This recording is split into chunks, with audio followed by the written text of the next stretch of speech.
Listen here, child. Listen close now. In the deep belly of Mississippi, where the cotton fields stretch white as bone and the delta mud drinks the sweat of the suffering, there lived a woman they called Sukie.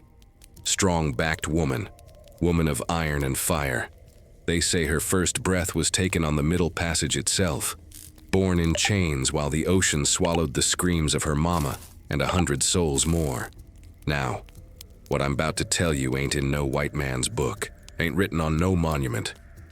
This here's the kind of story that runs in blood, that hides in the silence of the quarters at night, that the old ones whispered when the moon turned her face away in shame.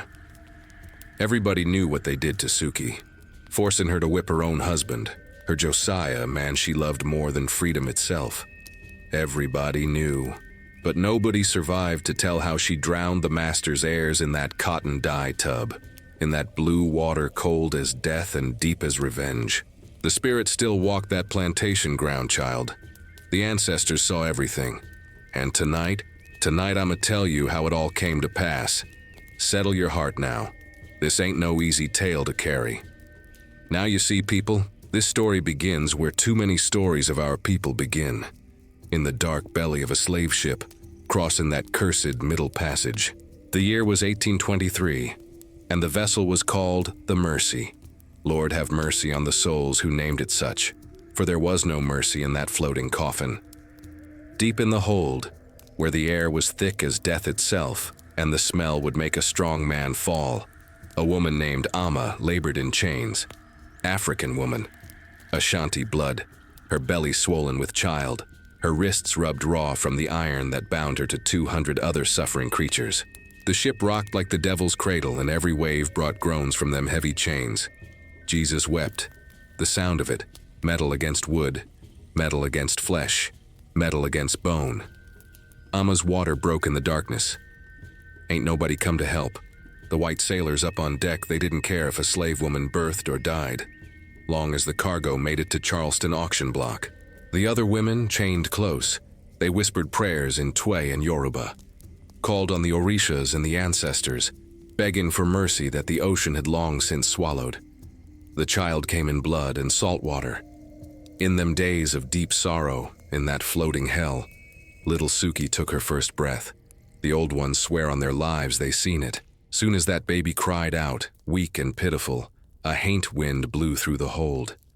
Candles flickered. Chains rattled like they had spirits of their own. The baby's cry was different, folks said, not like other newborns. It carried something ancient, something that knew suffering before it even had words. Amma held her daughter close, whispering in the tongue of her homeland, marking the child's forehead with spit and prayer. She sang a work song from the old country, low and mournful, about a river that never forgot its children. Odona ibigi echefu umuya. The river never forgets its children.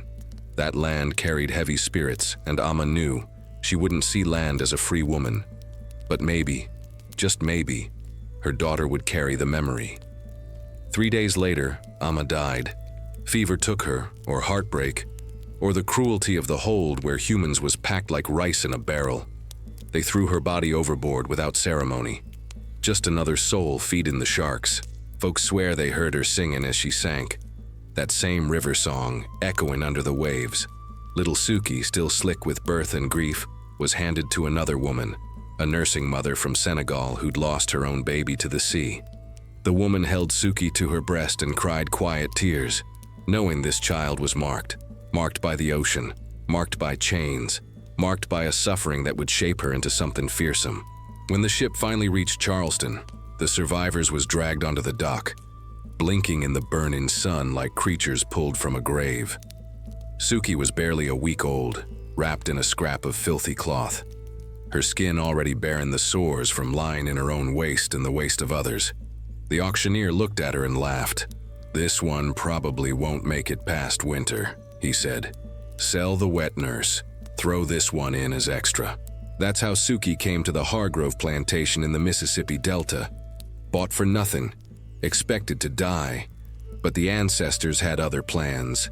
The big house sat on a rise, white columns gleaming in the cruel southern sun, overlooking fields that stretched to the edge of the world. Cotton, cotton, and more cotton. White as the master's lies, soaked in black blood and sweat. The slave quarters sat down in the low ground, a row of leaky cabins made of rough-cut pine and red clay, where families was packed tight and privacy was a dream folks stopped dreamin'. Colonel Hargrove, he wasn't colonel yet, just a young massa, maybe 19 years old, stood on the porch of the big house that first day, watchin' as the new slaves was brought in. He had cold blue eyes, that one. Eyes like a winter sky that don't promise nothing but frost. He watched as Sukie, tiny and barely alive, was carried past in the wet nurse's arms. The baby's eyes opened for just a moment. Dark eyes, old eyes, eyes that seemed to look right through him. The young massa felt a chill run down his spine, though he'd never admit it. In the quiet of the quarters at night, the old ones would later say they felt it too. The moment them two souls locked eyes, fate wrote itself in blood. "That one's mine," the young Hargrove said, pointing at Sukie. "Mark her in the book. When she's old enough to work, she works the big house." The overseer nodded, scratching notes in his ledger with a quill. "Yes, sir, Massa Hargrove. She probably won't live long, sickly as she look." "She'll live," Hargrove said, and his voice carried something that made even the overseer uneasy. "I got a feeling about this one." And so Sukie's life began on American soil. If you can call it life, being born into bondage, branded as property before you even learned to walk. The wet nurse, a woman the others called Yaya, raised Sukie in the quarters alongside her own grief. She taught the child the little songs of survival, the prayers whispered in darkness, the ways to move through the world without drawing the overseer's eye. But even as a baby, Sukie was different. The other children would cry when the whip cracked in the distance. Sukie would just watch, silent and still, like she was storing up every injustice in her small heart, saving it for later. Folks in the quarters talked in hushed voices. "That child got old spirits in her," Yaya would say. "Born on the water don't forget." They said the sea had baptized her in salt and sorrow. They said she carried the voices of the drowned. They said her mama's last song still lived in her blood. And as the years passed and Sukie grew from baby to child, one thing became clear to everyone on the Hargrove plantation. This wasn't no ordinary slave girl. This was a child marked by destiny, though whether for salvation or destruction nobody could say. The young Massa Hargrove grew too, from boy to man, learning the ways of cruelty that his daddy taught him. And every time he looked at Sukie, growing tall and strong despite the hunger, despite the hard ground, despite everything designed to break her, that same chill touched his spine. He didn't know it yet, but he was looking at his doom. In the dark of the quarters, Yaya would hold Sukie close and whisper the old prophecy. "The river never forgets its children, and one day, child, the river gonna collect what it's owed." They say the sea washes away the past, but the salt, Lord, the salt only burns deeper. Look here, folk, the Mississippi Delta is a place where the earth itself remembers. Red clay so thick it sticks to your soul. Rivers that run muddy with secrets. Cypress trees hanging with Spanish moss like the hair of ghosts. And in them fields, Lord of glory, in them cotton fields under that skin and heat, that's where Sukie grew from child to woman. By the time she turned 15, Sukie stood tall and strong-backed, her skin dark as the fertile soil she worked. Her hands was calloused from picking cotton till her fingers bled, her back already carrying the marks of the overseer's whip. Thin white scars like lightning across dark sky. But her eyes, them eyes still carried that old fire, that ancient thing she was born with in the belly of that slave ship. The quarters was where life happened, such as it was. Rows of rough cabins with dirt floors and leaky roofs, where families slept packed tight on corn shuck mattresses, where babies cried in the night and old folks groaned with pain they couldn't name. The air in them cabins smelled of sweat, wood smoke, and desperation. But it also smelled of collard greens cooking slow, of cornbread baking in Dutch ovens, of life clawing its way through suffering. In them days of deep sorrow, the only moments of something like joy came on Sunday evenings. When the work finally stopped and folks could gather, they'd sing spirituals in low voices, steal away to Jesus, wade in the water, songs that carried double meanings, secret messages about freedom and the Underground Railroad that only the enslaved understood. The old ones said the ancestors listened to them songs, that the spirits walked among them in the firelight. That's where Sukie first saw Josiah. He was a field hand, brought to Hargrove Plantation from a failed farm in Tennessee. Powerful, strong man with arms like iron from years swinging an axe and hauling cotton bales. His voice was deep and smooth, and when he sang the work songs in the fields, even the cruel sun seemed to listen. Sweet Jesus, that man could sing. Made the cotton seem lighter, made the day seem shorter, made the suffering seem almost bearable. Josiah noticed Sukie one Sunday evening when she was fetching water from the well. She moved different than the other women. Head high despite everything, shoulders squared like she carried a crown nobody could see. When their eyes met, something passed between them, quick as lightning but just as powerful. He smiled, a rare thing in them quarters, and she looked away, but not before he saw the corner of her mouth twitch up. The courting happened in stolen moments. A shared glance in the cotton fields, a whispered word when they passed each other carrying water, a touch of hands when nobody was looking.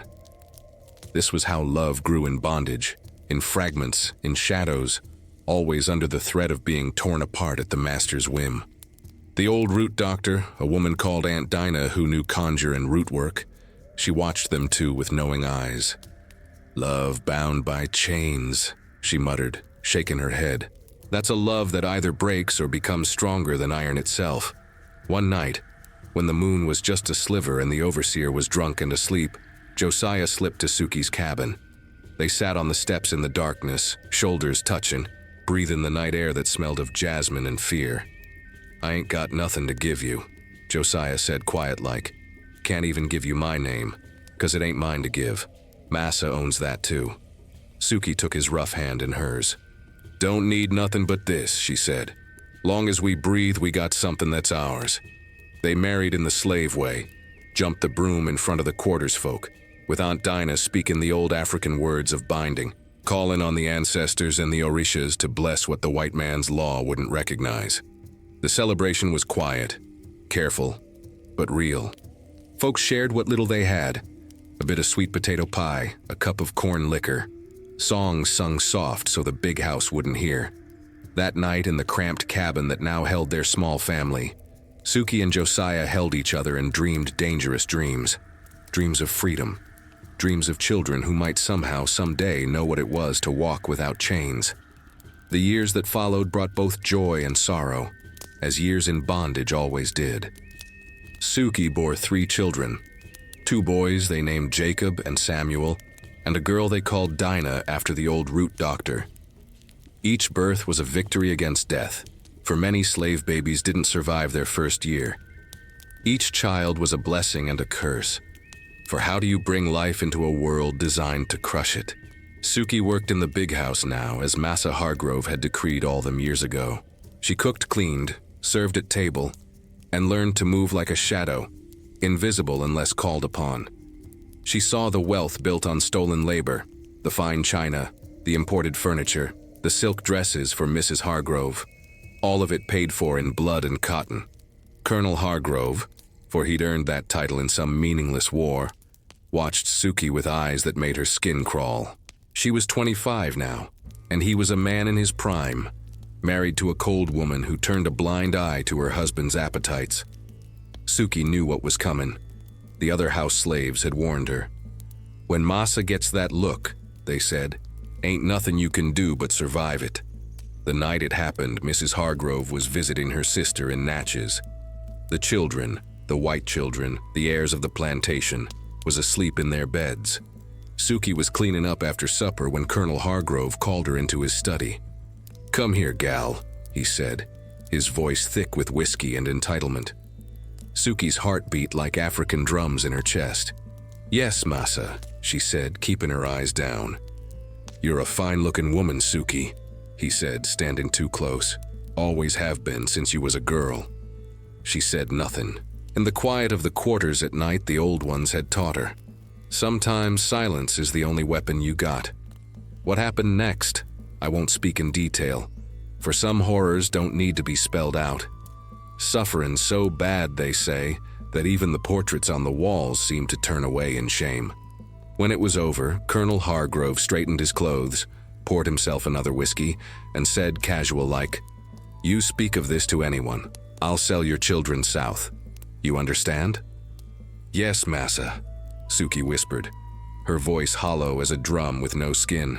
She walked back to the quarters in the dark, her body aching, her soul somewhere else entirely.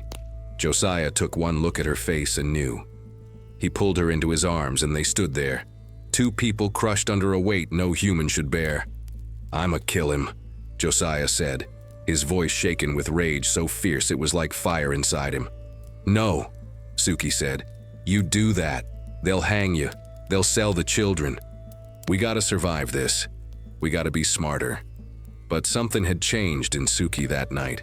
Something had broken, yes, but something else had hardened too. Like iron in the forge.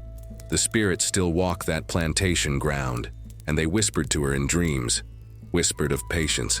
Whispered of revenge that cooks slow like a pot on low fire. The visits to the Colonel's study continued, once a month, sometimes more. Each time a piece of Sukie's humanity was chipped away, but her resolve only grew stronger. She began to watch, to learn, to notice the patterns of the big house, the weaknesses, the secrets.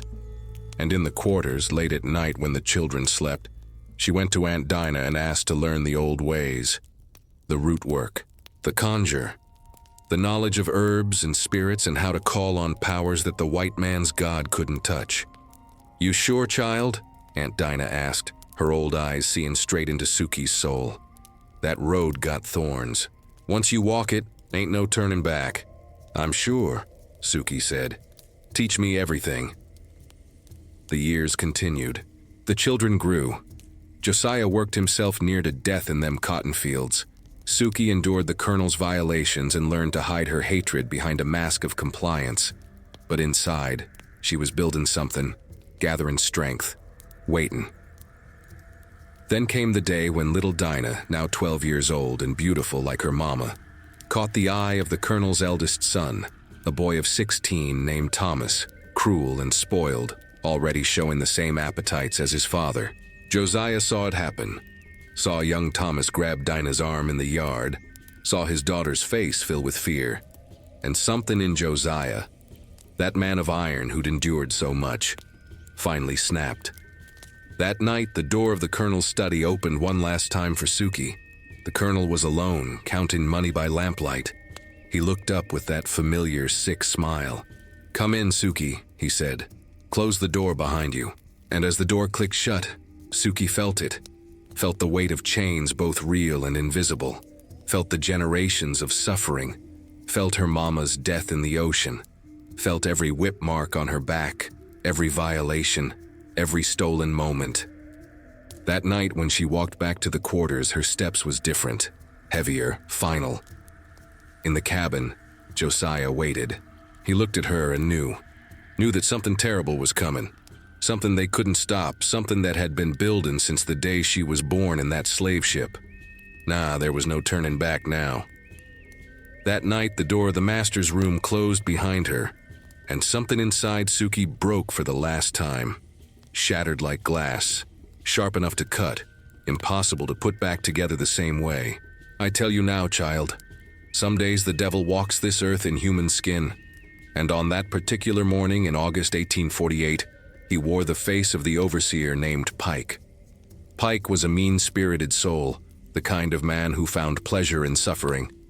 Riled up from dawn, full of rage for no reason but the meanness born in his heart. He rode through them cotton fields on his big gray horse, whip coiled at his side like a snake waiting to strike. The field hands kept they heads down, worked faster, praying he'd pass without stopping. But Pike had his eye on young Dinah that morning. 12 years old, pretty as a spring flower, working alongside her mama in the rows. He rode up close, too close, and reached down to touch her face. "You growing up real nice, gal," he said, his voice thick with something that made Sukie's blood run cold. Dinah froze, scared to death, her hands still clutching cotton bowls.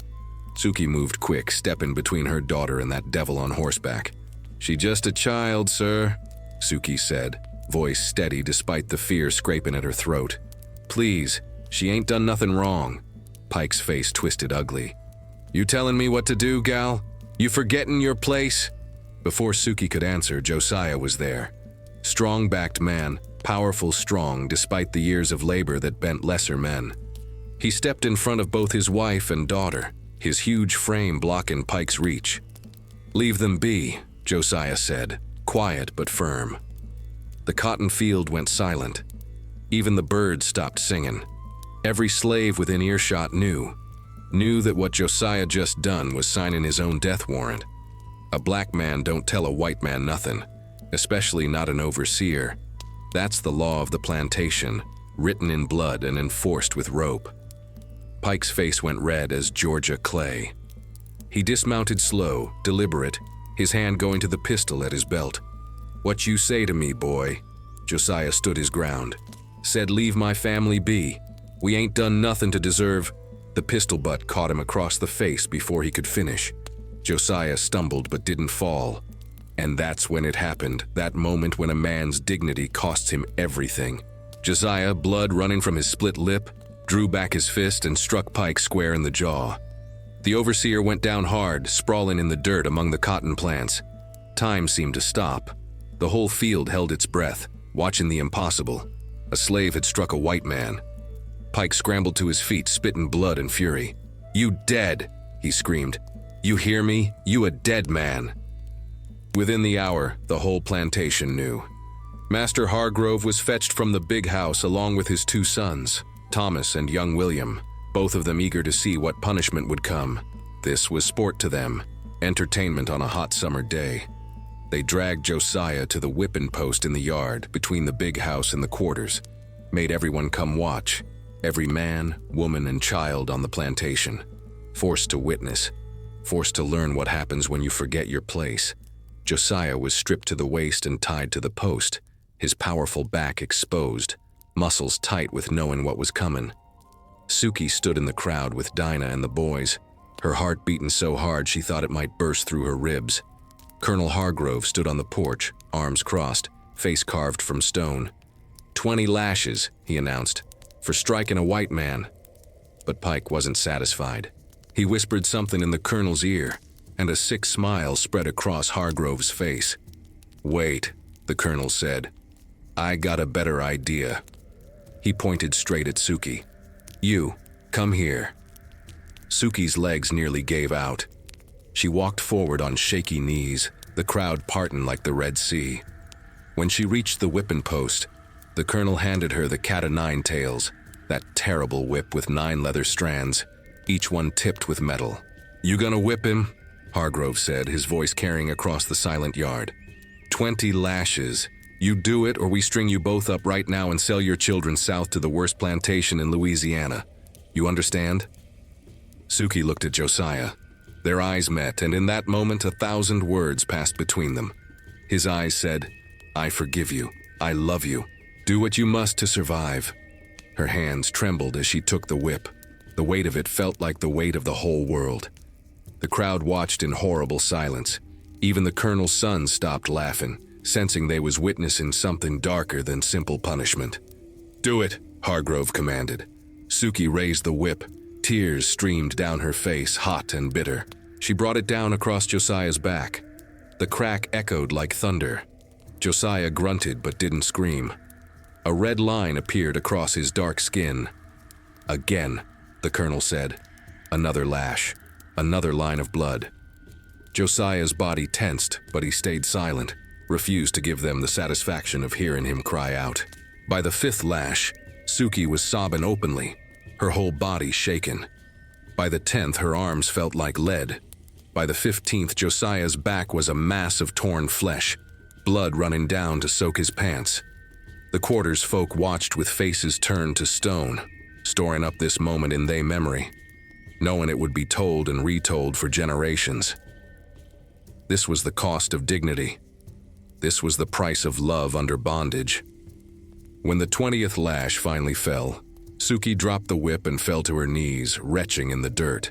Josiah hung against the post, unconscious, his back a ruin of meat and bone. They cut him down and dragged him back to the quarters. Aunt Dinah worked on him all night, using her roots and herbs, muttering prayers and calling on the ancestors. Josiah survived, but something in him was broken that couldn't be fixed with root work. And Sukie, Lord have mercy, something in Sukie died that day too. The part of her that still hoped, that still believed in mercy or justice or God, that part turned to ash and blew away on the delta wind. That night, alone in the darkness while Josiah slept a fevered sleep and the children huddled scared in the corner, Sukie made a promise to herself. A promise sealed in blood and salt water. The blood that was spilled today will collect interest tomorrow. Every drop, every single drop.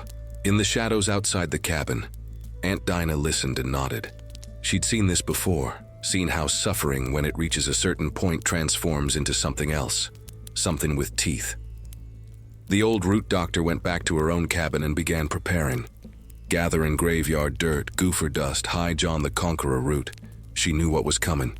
The spirits had already whispered it. Revenge was planting seeds in Sukie's heart, and them seeds was gonna grow thorns sharp enough to draw blood from the very earth itself. The whip cracked 20 times that day, but the echo would last forever. Now listen here, child. Evil don't just appear full-grown. It's taught, passed down from daddy to son like a family heirloom. And on the Hargrove plantation, young Thomas and William was learning their lessons well. Thomas, the eldest at 17, had his father's cold eyes and his grandfather's cruel streak. William, just 14, followed his brother like a shadow, eager to prove himself a man by breaking others. They'd grown up watching slaves whipped, families torn apart, women violated. To them, this wasn't evil. It was just the natural order of things, the way the world was supposed to work. After what happened to Josiah, them boys got bolder, felt like they'd won some kind of victory, proven who had the power. They walked through the quarters like young kings, pointing at this one or that one, deciding fates with a casual word. Sukie worked in the big house kitchen now, her hands in dishwater from dawn to dusk, her ears open to everything. She learned that the powerful folks talk free in front of slaves, like they ain't even human enough to understand or remember. So she listened. She watched. She became a shadow with eyes. The kitchen was her domain. A hot, steamy room where she cooked meals for the Hargrove family that she and her children would never taste. Roasted meats, fine gravies, pies made with real sugar and butter. Meanwhile, the quarters ate cornmeal mush and whatever scraps they could scrape together. But in that kitchen, Sukie also had access. Access to the family's routines, their habits, their weaknesses. She knew when the Colonel drank himself stupid on imported whiskey. She knew when Mrs. Hargrove took her laudanum for nerves. She knew which servant had the big house keys and where they was kept. One afternoon in early fall, while Sukie was kneading dough for biscuits, Thomas and William came into the kitchen, tracking mud across her clean floor. They was laughing about something, probably some cruelty they'd just committed. "Sukie," Thomas said, not even looking at her. "Bring us some of that cold tea." "Yes, sir," she said, keeping her voice flat and empty. As she poured, she heard them talking low, thinking she couldn't hear or wouldn't understand. "That little one," William said. "Dinah. She's getting to be right pretty." Thomas grinned. "She is, ain't she? Might be time to break her in proper, teach her what she's for." Sukie's hand shook, spilling tea on the table. Both boys looked at her sharp. "You clumsy fool," Thomas snapped. "Clean that up." "Yes, sir," she whispered, her heart pounding like thunder. "Sorry, sir." They went on talking, casual as discussing the weather, about which of the slave girls they had their eye on, which ones they'd already had, which ones their daddy had claimed first. Spoke about human beings like they was livestock to be bred or broken. That night, Sukie couldn't sleep. She lay in the dark cabin next to Josiah, who still hadn't recovered full from the whipping. His back was healing slow, scars thick as rope, and he moved careful now, like an old man, though he wasn't yet 35. "What's troubling you?" he asked in the darkness. "Everything," she said. "This whole world, this whole cursed life." Josiah reached for her hand. His grip was weak now, not the iron strength he used to have. "We gonna survive this," he said. "We always do." But Sukie wasn't sure she wanted to just survive anymore. Survival meant watching her daughter grow into the colonel's son's appetites. Survival meant more years of being used, broken, discarded. Survival meant dying slow instead of quick. She began studying the patterns of the big house more careful. Noticed that Thomas liked to walk alone by the dye house after supper, smoking cigars he stole from his daddy. Noticed that William snuck out late at night, probably meeting some girl in the quarters. Noticed that both boys thought themselves invincible, protected by the color of their skin and the weight of the law. The other kitchen workers, 2 women named Hattie and Pearl, they noticed Sukie changing, saw the way her eyes followed the boys, cold and calculating. "You playing with fire," Hattie whispered one day while they was shelling peas. "Whatever you think and don't, they'll kill you and everybody you love." "Maybe," Sukie said quiet, "but maybe some things is worth dying for." Pearl, who was older and had seen 2 of her own children sold away, shook her head. "Revenge don't bring nobody back. Don't undo nothing."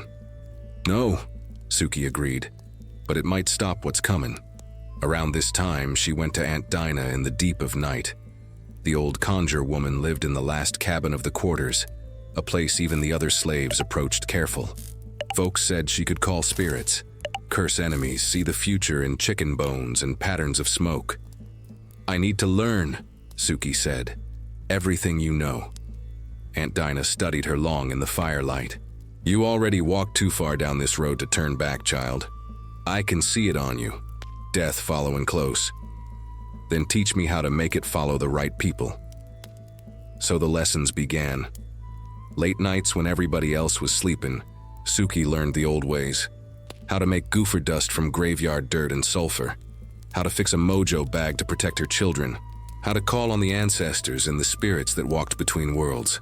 How to recognize omens and signs. But she also learned darker things.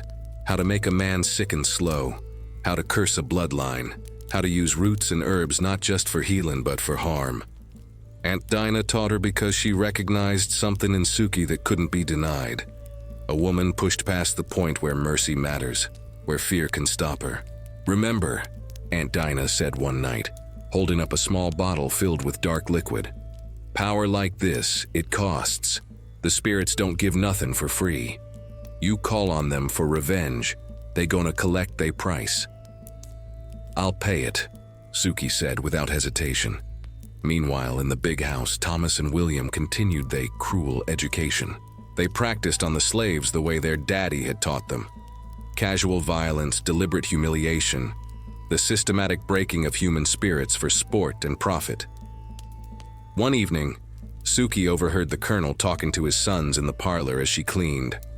"Remember," he told them, "you can do what you want with the slaves, but be smart about it. Don't damage valuable property too bad. Don't let them organize or get ideas. Keep them scared, keep them broken, and they'll work till they die." "Yes, sir," both boys said together. The colonel poured whiskey for all 3. "This plantation gonna be yours someday. Everything you see, the land, the cotton, the niggers, all of it. Don't let nobody tell you different. This is your birthright." Sukie's hands trembled as she polished silver, but she kept her face blank, kept her rage buried deep where it could cook slow and hot. That night, she stood outside the dye house where the big tin tub sat filled with indigo-blue, used for treating cotton before it went to market. The water looked black in the moonlight, deep and still. She stared into it like looking into a mirror that showed the future. And in that dark water, she saw 2 faces, Thomas and William, the heirs, the future masters. In the quiet of the quarters at night, the old ones whispered their warnings. But Sukie was past hearing warnings. She'd crossed into territory where only one thing mattered, protecting what was hers by any means necessary. They thought they owned the future. They thought their birthright was secure. But Sukie knew something they didn't. The future got teeth and it was hungry. You see, people, there's two kinds of anger in this world. There's the hot kind that burns fast and dies out quick, and there's the cold kind that smolders for years, getting stronger with time. Sukie's rage was the second kind, a fire banked low, waiting for the right moment to roar. The winter of 1848 came hard to the Delta. Cold wind cut through the thin walls of the quarters, and folks huddled together for warmth that never quite came. Ice formed on the water buckets.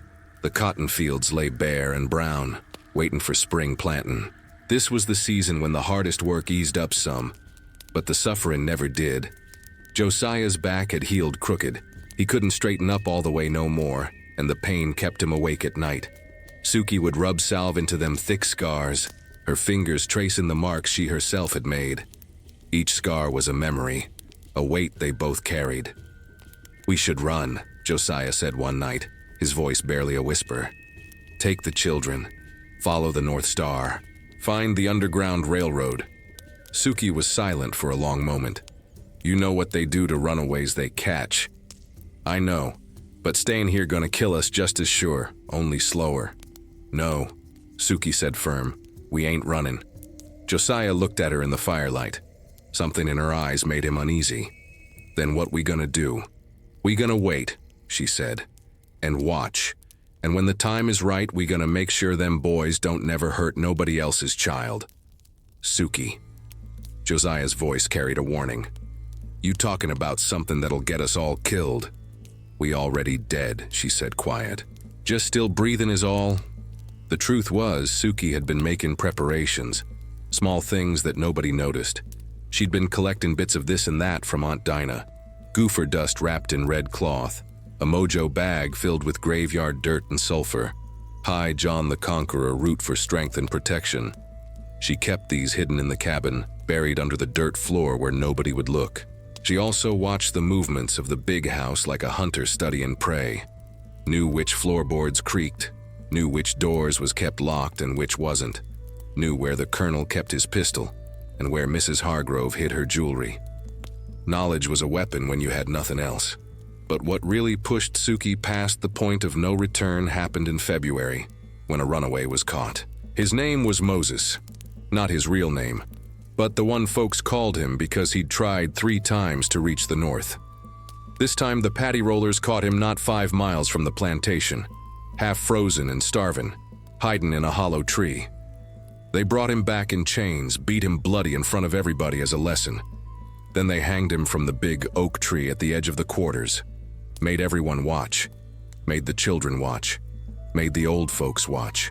Left his body swinging there for 3 days as a reminder of what happens when you reach for freedom. Sukie stood in the crowd with Dinah clutched to her side, the girl's face buried in her mama's skirt. The Colonel gave a speech about obedience and knowing your place. The boys, Thomas and William, laughed and made jokes about Moses's death throes. That night, something inside Sukie calcified into pure, cold purpose. She went to Aunt Dinah's cabin. "I'm ready," she said. The old root doctor nodded slow. "Then we begin the real work." What followed was the education in darkness. Aunt Dinah taught Sukie things that made even the night seem to lean in and listen. How to walk between worlds. How to call on spirits of the angry dead. How to mix roots that could stop a heart or drive a mind to madness. How to work conjure that would stick to a bloodline like a curse carved in stone.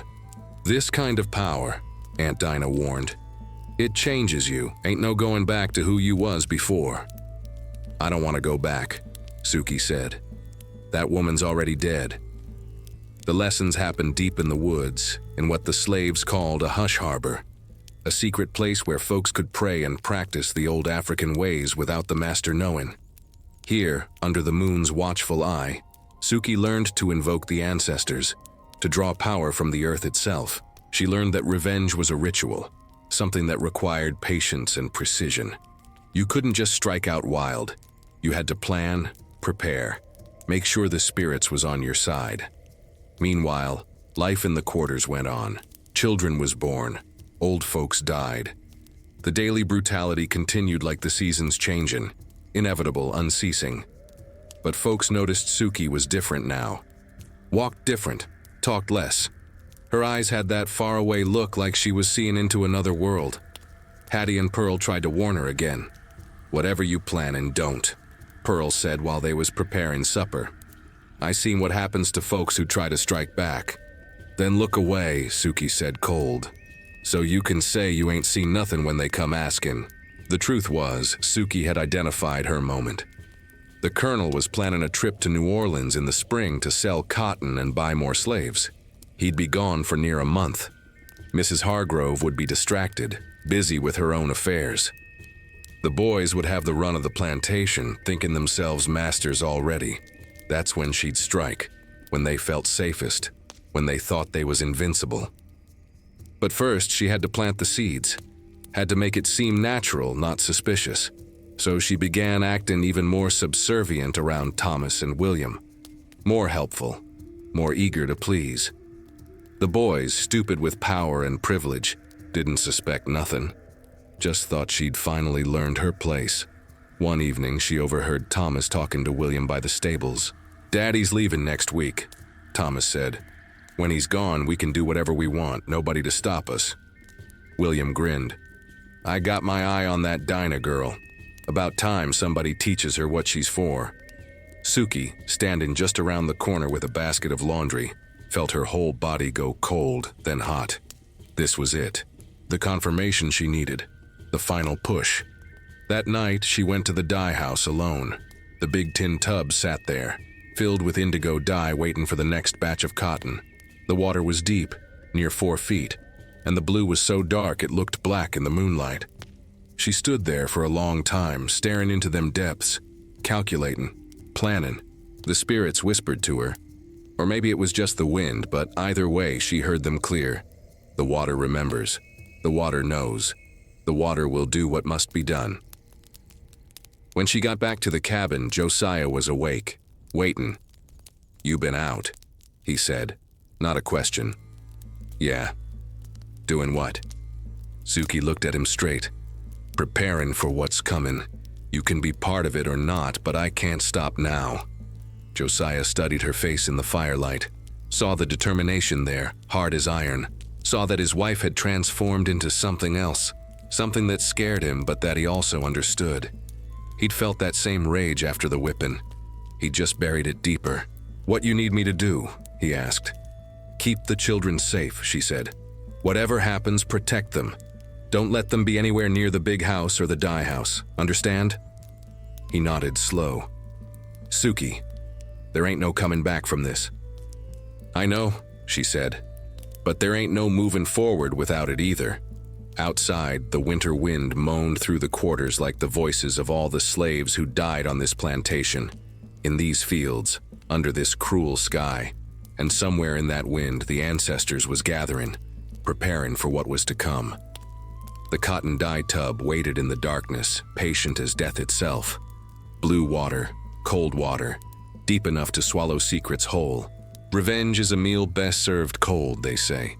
But Sukie's revenge had been cooking slow for years, and it was finally ready to be served. Now you see, people, the hardest part of any plan ain't the doing. It's the waiting. And Sukie had become a master of patience, watching the days crawl by like wounded things while she prepared for what had to be done. Colonel Hargrove left for New Orleans on a Tuesday morning in late March. Took the good carriage, 2 trusted slaves to drive and serve him, and a money belt fat with profits from last year's cotton. He'd be gone 25 days, maybe 30 if the river roads was muddy. Plenty of time. Mrs. Hargrove took to her bed the day after he left, claiming one of her headaches. Took her laudanum and slept through most days, leaving the household to run itself. The overseer Pike stayed busy with spring planting, getting the fields ready for cotton seeds. Nobody was paying much attention to the big house or what went on near the outbuildings. Thomas and William celebrated their daddy's departure like kings without a throne. First night, they got drunk on the Colonel's imported whiskey. Second night, they rode into town and came back smelling of perfume and sin. Third night, they started looking around the plantation for other entertainments.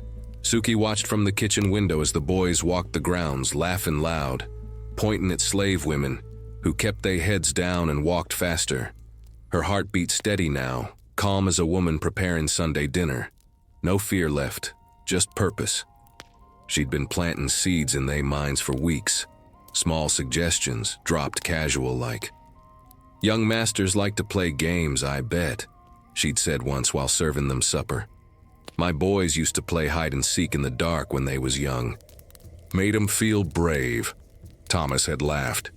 "We too old for children's games." "Oh, I don't know," Sukie had said, keeping her voice light. "Sometimes the old games is the best ones, especially in the dark, when you can't see what's coming." The seed was planted. Now she just had to water it. On the fourth night of the Colonel's absence, Sukie made her move.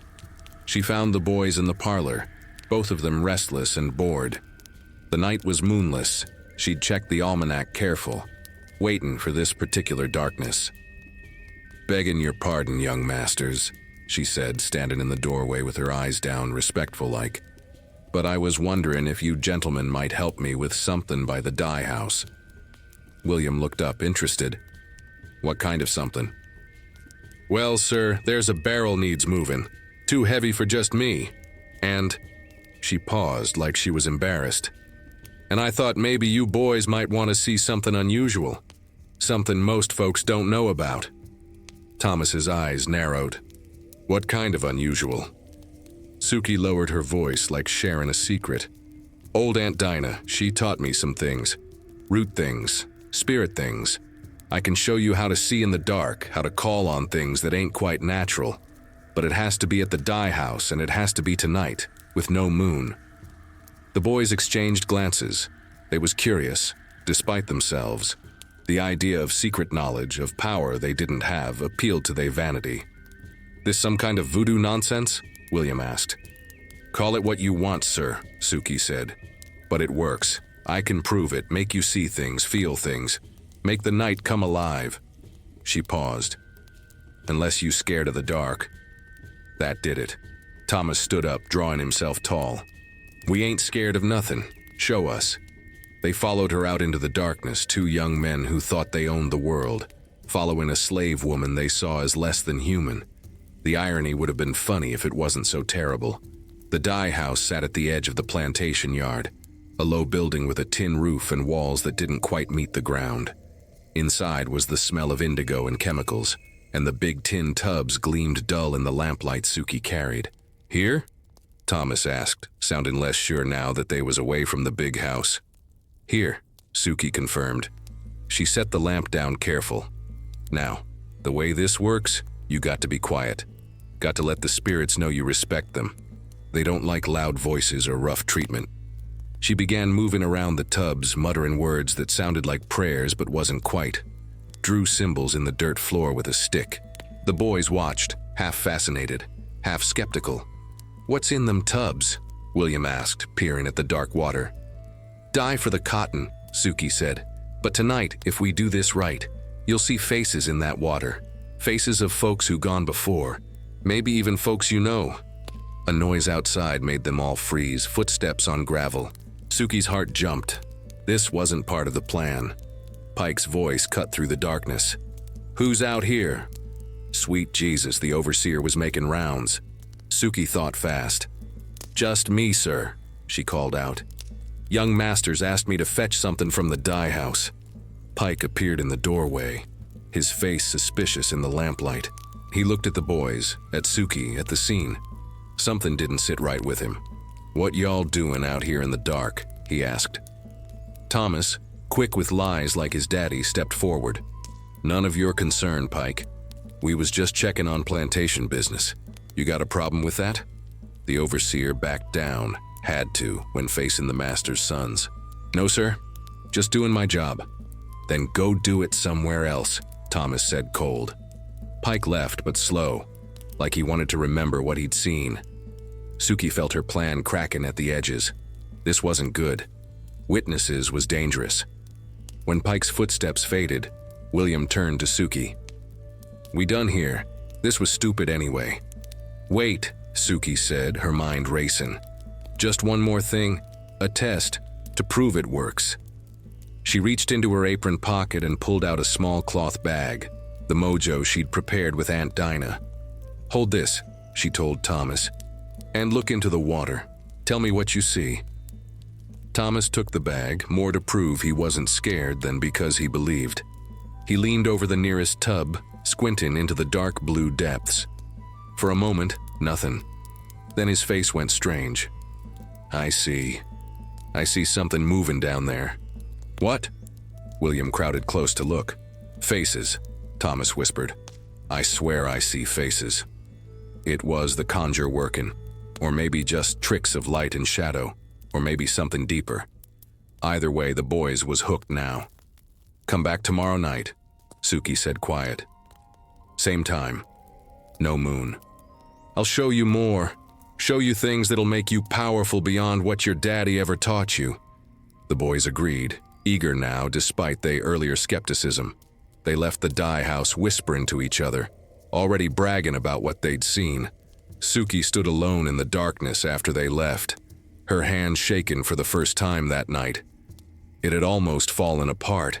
Pike had almost ruined everything. She'd have to be more careful tomorrow. In the quiet of the quarters at night, she went to Josiah and told him what happened. "It's too dangerous," he said. "Pike's suspicious now." "Then I'll have to move faster than planned," Sukie said. "Tomorrow night. It has to be tomorrow." "Sukie, no," she cut him off. "I've come too far. The spirits is with me. I can feel them gathering. Tomorrow night this ends." Outside, in the darkness between the quarters and the big house, something moved. Maybe it was just wind. Maybe it was Pike, still watching. Or maybe it was the ancestors themselves gathering to witness what they'd whispered about for so long. The boys came laughing, thinking they was playing a game. They didn't know the game already had rules, and Sukie was the only one who knew how it would end. "Listen close now, child. What I'm about to tell you is the truth that the earth herself swallowed. The secret that the indigo water kept locked in its blue depths for generations. This is the night when justice wore a terrible face, when mercy died, and when a slave woman became something more than human, became a force of pure reckoning. The next evening came with darkness so complete, it felt like the world had closed its eyes on purpose. No stars, no moon. Just blackness thick enough to choke on. The kind of night when spirits walk bold and the living should stay inside with doors locked and prayers on their lips. Sukie moved through the quarters like a shadow among shadows. She'd sent her children to stay with Aunt Dinah, told Josiah to keep his distance no matter what he heard. "Don't come looking for me," she'd said. "Not till morning. Promise me." He'd promised, though his eyes was wet with fear and knowing. He kissed her forehead like it was the last time. And maybe it was. She wore her oldest dress, the one already stained with years of work and sorrow. Carried no lamp, needed none.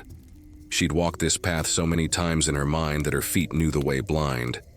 In her pocket was the final mojo bag Aunt Dinah had prepared, filled with graveyard dirt, sulfur, and something else the old woman wouldn't name.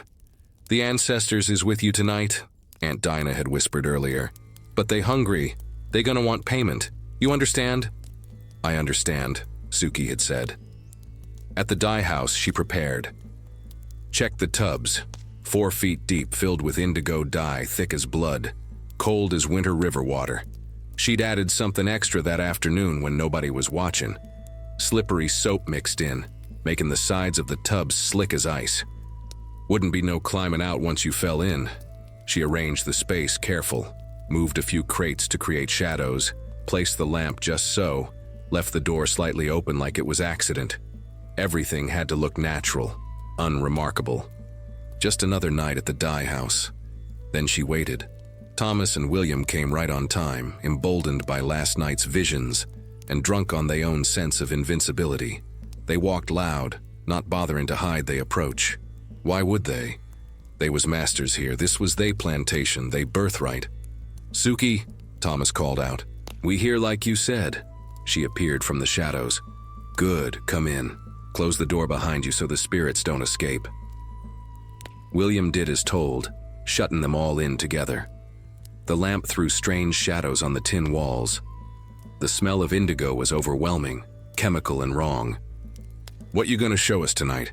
William asked, excited like a child. "Something special," Sukie said. her voice calm as still water. "Something only folks with power can see. But first, you got to look deep into the tub, both of you. Get close. Let the water see your faces." The boys approached the largest tub, leaning over the edge to peer down into the dark blue depths.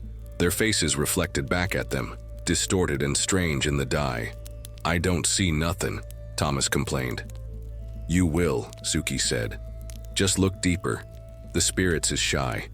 They need to know you ain't afraid." Both boys leaned further, hands gripping the slippery edge of the tub. That's when Sukie moved. Fast. Purposeful. She grabbed Thomas by the back of his shirt and belt and pushed with strength that came from somewhere beyond her own body, came from her mama drowned in the Atlantic, came from every ancestor whipped and broken, came from Josiah's scarred back and her daughter's frightened eyes. Thomas went over head first with a splash that sounded like thunder in that enclosed space. The dye was cold and deep and he came up sputtering, panicked, hands scraping at the slick sides of the tub. "What the? Help me, William!" But William was already turning, his face twisted in shock and rage. "You crazy bitch!"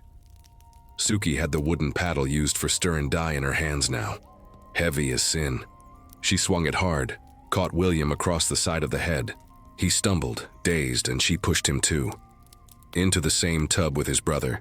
The water turned chaos. Two bodies thrashing, splashing, trying to find purchase on walls made slippery by soap and desperation. They couldn't get no grip. Kept sliding back down into the cold blue water. "Help!" Thomas screamed. "Somebody help us!" But the dye house was far from the big house, and the quarters folk knew better than to come running toward white boys' screams. They'd learned that lesson hard. Sukie stood over the tub, the paddle in her hands, watching. Every time one of the boys got close to pulling himself out, she pushed him back down. Not hard enough to be obvious murder, just enough to keep them from escaping. "Please," William begged, his voice breaking. "We can't swim. The water too deep." "I know," Sukie said, her voice flat as deltaplanes. "Just like you knew my daughter was too young. Just like you knew Josiah couldn't fight back. Just like you knew we couldn't do nothing when you took what wasn't yours to take." Thomas was crying now, real tears mixing with indigo dye. "We sorry, we won't do it no more. Just help us out." "You sorry now," Sukie said. "'Cause now you the ones drowning, now you the ones who can't breathe. How's it feel?" The boys' movements was getting weaker. The cold water was draining they strength, the dye filling they lungs when they swallowed it in panic. They'd stopped trying to climb out, and was just trying to keep they heads above water. Sukie watched it all with eyes dry as summer dust. No tears, no mercy, just the cold satisfaction of a debt finally being paid. William went under first, his hand reaching up one last time before disappearing beneath the blue surface. Thomas lasted maybe a minute longer, his fingers scrabbling at the edge, his mouth opening and closing like a fish pulled from the river. Then stillness. The water settled. Two bodies floated face down in the indigo dye. They white shirts turned blue. They blonde hair dark with chemical death. Sukie stood there for a long moment, breathing heavy, her whole body shaken now that it was done. The ancestors whispered approval in the shadows. The spirits danced in the lamplight. Or maybe it was just her mind finally breaking under the weight of what she'd done. She cleaned up careful, wiped down the paddle, put it back where it belonged. Made sure there was no sign of struggle outside the tub. Dragged a few crates closer to make it look like the boys had been climbing. Maybe fell. An accident. A terrible, tragic accident. Then she slipped out into the night, leaving the lamp burning low. Walked back to the quarters on legs that barely held her. The earth beneath her feet felt different now, heavier. Or maybe she was lighter. Hard to tell. At the cabin, Josiah was waiting, his face anguished. "Is it done?" "It's done," she said. He pulled her close and she finally let herself shake. Let herself feel the enormity of what she'd just done. She'd killed 2 white boys, 2 heirs, 2 human beings who'd probably had dreams and fears and mothers who'd loved them once, before cruelty became their inheritance. "God forgive me," she whispered. "God know why you done it," Josiah said. Ancestors know too. Ain't nobody gonna judge you who ain't walked in your shoes. Outside, the night remained dark and silent. The Mississippi River ran on like always, not caring what happened on its banks. The cotton fields waited for seeds that wouldn't be planted by the hands of Thomas and William. And in the dye house, the blue water kept its secrets, deep and cold and final. The river Mississippi ran calm that night, but inside the dye house, different waters ran red beneath the blue. Some debts can only be paid in blood. I tell you now, child. There's a particular kind of silence that falls when death visits a plantation. It's a hush that hangs heavy, that presses down on the quarters like a hand on a throat. That silence came to the Hargrove plantation at dawn, when a stable boy went to the dye house and found what was floating in the blue water. His scream shattered the morning quiet, brought folks running from everywhere, field hands, house servants, Pike the overseer with his whip still in hand. They crowded around the dye house doorway, nobody wanting to be the first to go inside, but everybody needing to see. There they was, Thomas and William Hargrove, the heirs, the future, floating face down in 4 feet of indigo dye, they bodies stained blue as Delta sky. They blonde hair darkened to black by the chemical water. Pike went white as cotton when he saw, started shouting orders. Get them out! Pull them boys out! But even he could see they was beyond saving. Dead long enough that they skin had gone waxy and strange. Someone fetched Mrs. Hargrove from the big house. She came running in her nightgown, her hair loose, screaming like a woman possessed. My babies, my boys, Lord God, my babies. She collapsed when they laid the bodies out on the ground, tried to throw herself on their blue-stained chests. Took 3 men to hold her back. The whole plantation stopped, fieldwork forgotten, house chores abandoned. Everybody standing around in shocked clusters, whispering, wondering how such a thing could happen. Sukie stood among the house slaves, her face arranged in appropriate horror. Inside, her heart beat steady and calm. She'd prepared for this moment, practiced this face in the darkness of her cabin. Grief, shock, confusion, all the things a loyal slave would feel at the death of her master's sons. Lord have mercy, she cried out when they carried the bodies past. Jesus wept, them poor boys. Pike was already organizing search parties, investigating. He walked through the dye house with narrowed eyes, looking at every detail. Found the crates near the tub. Found the lamp still burning low. Found marks on the slippery sides where the boys had tried to climb out. They was playing some fool game, he muttered. Climbed on them crates, fell in. Couldn't get out 'cause the sides was slick. He kicked at the tub angry. Drowned in 4 feet of water like babies. But something bothered him. Something didn't sit right. He remembered seeing the boys here 2 nights ago with Sukie. Remembered the strange scene, the tension in the air. Where's that gal Sukie? He demanded. They brought her forward. She kept her eyes down, her hands clasped respectful in front of her. Yes, sir, Mr. Pike. What you know about this? He asked sharp. Nothing, sir, she said, her voice shaking just right. I been in the big house since yesterday afternoon. Ain't been nowhere near the dye house. That's a lie, Pike said. I seen you here with them boys 2 nights past. What was y'all doing? Sukie made her eyes go wide and frightened. They asked me to show them something, sir. Some old tale about seeing spirits in the water. Foolishness. I told them it wasn't real, just stories, but they wanted to see anyway. Pike grabbed her arm hard enough to bruise. You put ideas in they heads. You the one got them boys curious about that dye water. I didn't mean no harm, sir, Sukie cried. I swear on my life. I told them it was just stories. The other slaves murmured support. She been in the house all night, Hattie spoke up. I seen her myself, cleaning the parlor till late. Pike wasn't satisfied, but he let her go, turning instead to interrogate every slave on the plantation. Where was you last night? Did you hear anything, see anything? The questions went on for hours while Mrs. Hargrove wailed in the big house and someone rode hard for New Orleans to fetch the colonel. In the quarters, folks talked in hushed whispers. Most believed it was an accident, stupid white boys playing dangerous games in the dark. But the old ones, they looked at Sukie different. Saw something in her eyes that made them remember other stories, older stories about how the oppressed sometimes strike back in ways that look like acts of God. Aunt Dinah said nothing, just watched with her ancient eyes that had seen too much to be surprised by anything. When Colonel Hargrove arrived 3 days later, the whole plantation braced for his fury. He came like a storm, his face carved from stone, his eyes burning with grief and rage. He looked at his sons' bodies, cleaned now but still carrying that blue tint in their fingernails and hair. And something broke in him. "Who did this?" he roared. "Who killed my boys?" Pike stepped forward. "Appears to be an accident, Colonel. They was playing in the dye house, fell in, couldn't get out." "Accident?" The Colonel's voice was dangerous quiet now.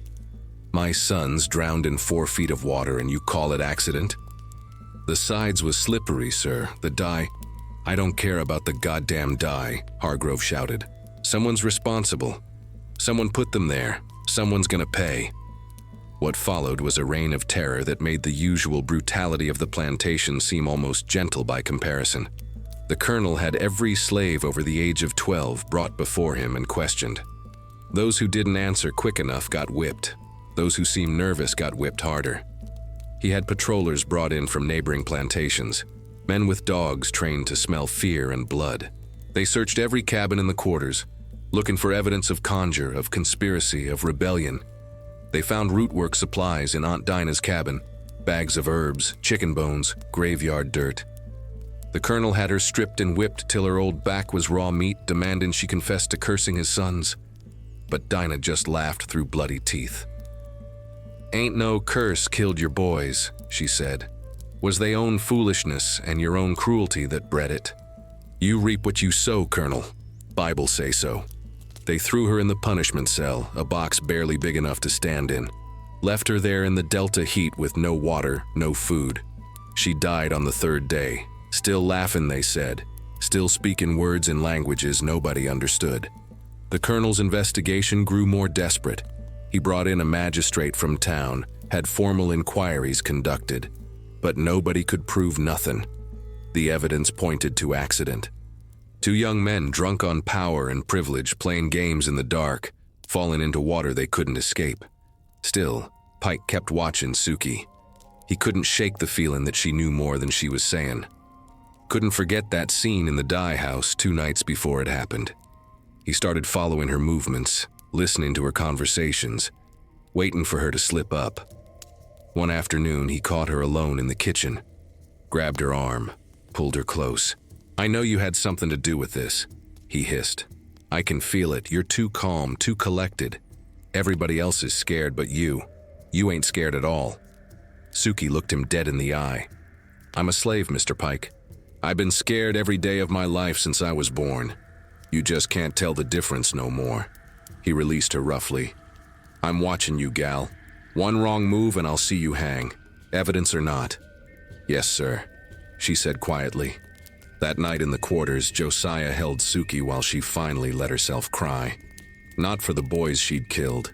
She felt nothing for them but cold satisfaction. She cried for Aunt Dinah, who'd paid the price for teaching her the old ways. Cried for the terror that now gripped every slave on the plantation. Cried for the impossibility of freedom, of justice, of anything resembling peace. "They gonna figure it out eventually," Josiah whispered. "Pike ain't stupid, he gonna keep digging." "Let him dig," Sukie said. "He can't prove nothing. And even if he could, it was worth it. They ain't never gonna hurt another child, they ain't never gonna force another woman. They ain't never gonna laugh while some man gets whipped for protecting his family." "But at what cost?" Josiah asked. Sukie had no answer to that. The cost was still being tallied, still growing every day the investigation went on. Outside, the Colonel stood on his porch staring out at the quarters, a bottle of whiskey in his hand. He'd buried his sons side by side in the family cemetery, beneath marble stones that said they was beloved. But underneath the grief, rage was building. Rage that needed a target. And Pike, standing in the shadows of the dye house, watched the light in Sukie's cabin and waited. Sooner or later, she'd make a mistake. And when she did, he'd be ready. They hunted for a killer in the daylight, but in the quarters at night, everybody knew. The real killer was the system itself, and Sukie had just been its instrument of reckoning. The question wasn't who killed them boys. The question was how long before the plantation exacted its revenge. Look here, folk. Vengeance is a fire that burns everything it touches, the guilty and the innocent alike. And in the weeks that followed them boys' deaths, the Hargrove plantation became a place where fire walked on two legs.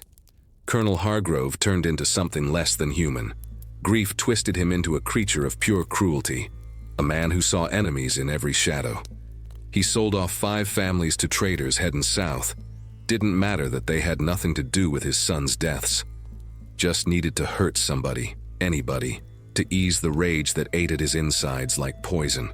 The quarters became a place of whispers and fear. Folks stopped singing the work songs, stopped gathering on Sunday evenings. Every slave moved through their days like walking on broken glass, knowing one wrong step could mean the whip, the sail, the rope. Sukie continued her work in the big house, moving like a ghost through rooms that smelled of grief and whiskey. Mrs. Hargrove had taken to her bed permanent, speaking to her dead sons like they was still alive.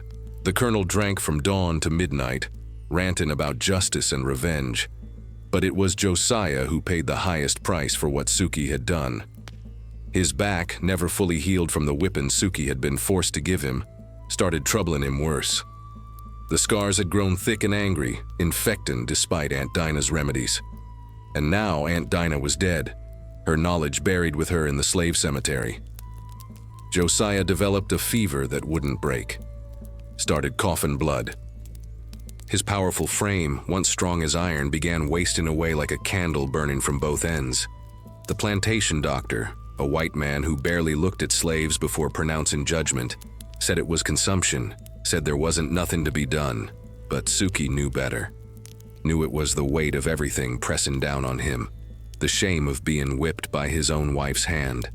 The knowledge of what she'd done to them boys. The constant fear that Pike would finally put the pieces together, and they'd all hang. "I'm sorry," Sukie whispered to him one night as he lay fevered and shaken on their corn shuck mattress. "I'm so sorry for all of it." Josiah's hand found hers in the darkness. His grip was weak now, barely there. "Don't apologize for surviving," he said, his voice rough as gravel. "Don't apologize for protecting our babies. You did what had to be done. But look at the cost," she said, tears finally coming after weeks of holding them back. "Look at what it's done to you, to everybody." "The cost was already paid," Josiah whispered. "Was paid the day we was born into chains. You just collected what was owed." He died 3 nights later in the early morning hours when the world is quietest. Passed peaceful, his hand in Sukie's, his last breath carrying a whisper that might have been her name, or might have been a prayer.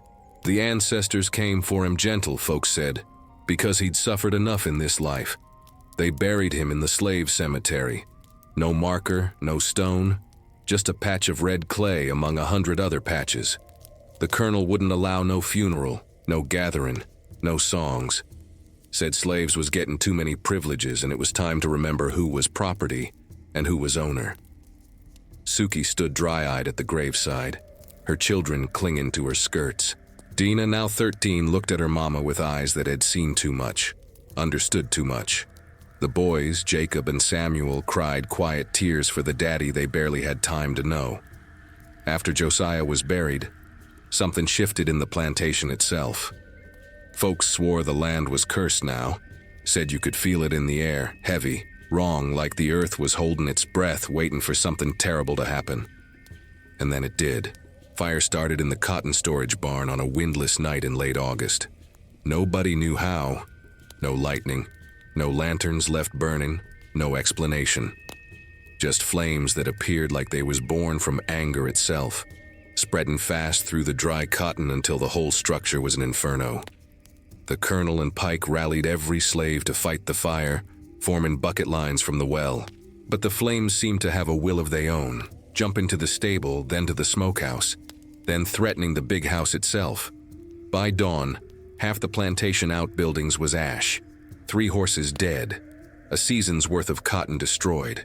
The financial loss was staggering. enough to cripple even a wealthy plantation. The colonel stood in the ruins, his face black with soot, his eyes wild.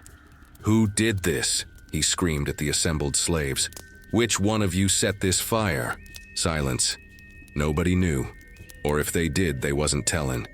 Pike stepped forward, his face grim. "Could have been accident, Colonel. Dry season. Spark from somewhere." "Accident?" The colonel laughed, high and strange. "Nothing on this plantation is accident anymore. Something's wrong here, something's rotten, I can feel it." He ordered more whippings, more interrogations, but got nowhere. The fire remained a mystery, same as his son's deaths remained a mystery. The plantation was bleeding from wounds nobody could see but everybody felt. Sukie watched it all with a strange sense of detachment. She'd achieved what she set out to do, protected her daughter, avenged the wrongs done to her family. But the victory felt hollow now that Josiah was gone, felt like ashes in her mouth, bitter and gray. The quarters folk avoided her now. Not openly, that would be too dangerous, but she felt the distance, the fear. They looked at her and saw something that scared them. A woman who'd crossed lines that couldn't be uncrossed. A woman who'd called down spirits and maybe couldn't send them back. One night, Hattie pulled Sukie aside in the kitchen. "You need to run," she whispered, urgent. "Pike knows. He can't prove it, but he knows. He's gonna come for you eventually." "I ain't running," Sukie said. "Then you're a fool," Hattie said. "You done what you needed to do. Now save yourself. Save your children." But Sukie had nowhere to run to. The Underground Railroad was far from Mississippi, and the patrollers was everywhere, dogs trained to track runaways. Besides, something in her was too tired to run, too tired to fight, too tired to do anything but wait for whatever was coming next. The autumn came early that year, bringing cold winds and gray skies. The plantation struggled to plant the winter crops. Workers moved slow, rebellious in small ways. Tools went missing, equipment broke. It was like the whole place was dying from the inside out. And through it all, Sukie kept her silence, kept her secrets, moved through her days like a woman already dead, just waiting for the earth to notice and claim her. The spirit still walked the plantation ground, restless and hungry. The ancestors whispered in the wind, and somewhere in the ashes of the burned buildings, in the blue water of the dye house, in the red clay of Josiah's grave, the truth waited to be told. But not yet. Not yet. The fire cleaned the air but couldn't clean the memory.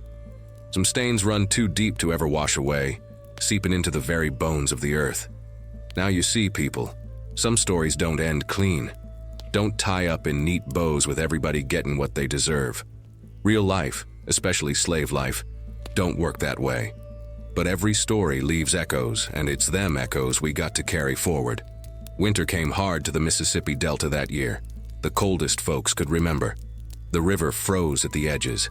Slaves huddled in their cabins, shivering through nights that seemed endless. And the Hargrove plantation continued its slow collapse, like a body dying from a wound that won't heal.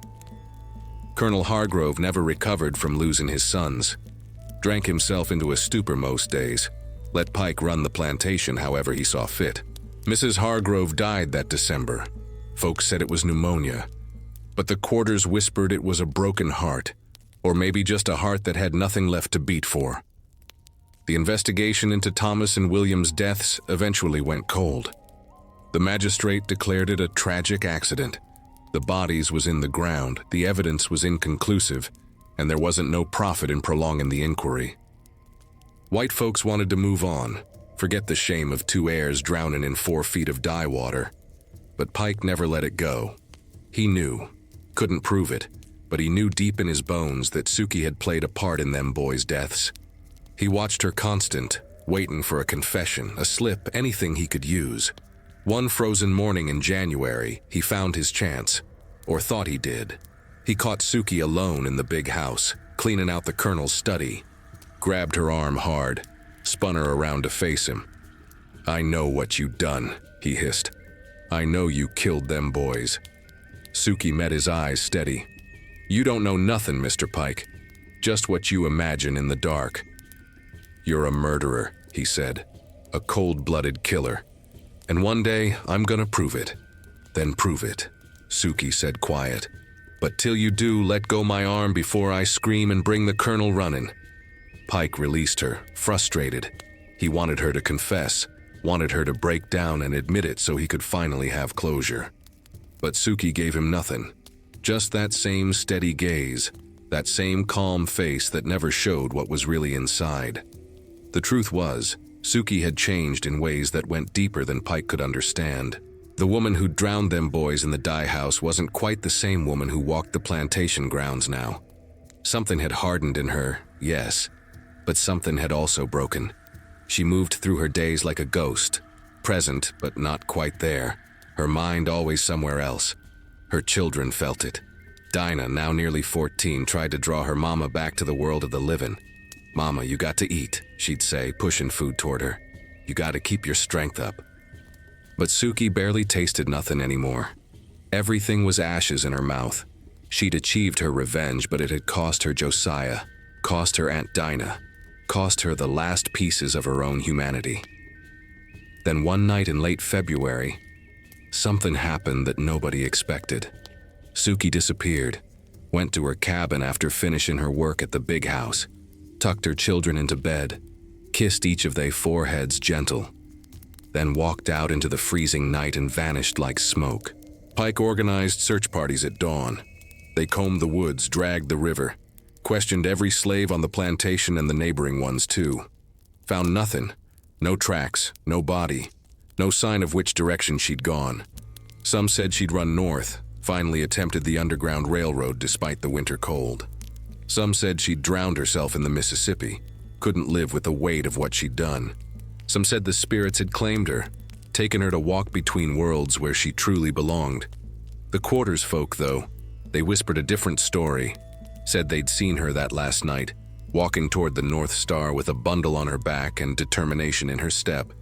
Said she'd finally chosen freedom over revenge, life over death.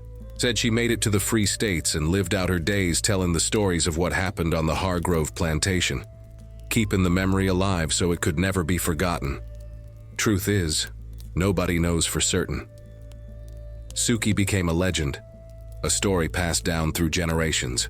The woman who was born in chains on the Middle Passage, the woman who was forced to whip her own husband, the woman who drowned her master's heirs in indigo water, the woman who disappeared into the night, leaving only questions behind. Her children was raised by other quarters folk after she vanished.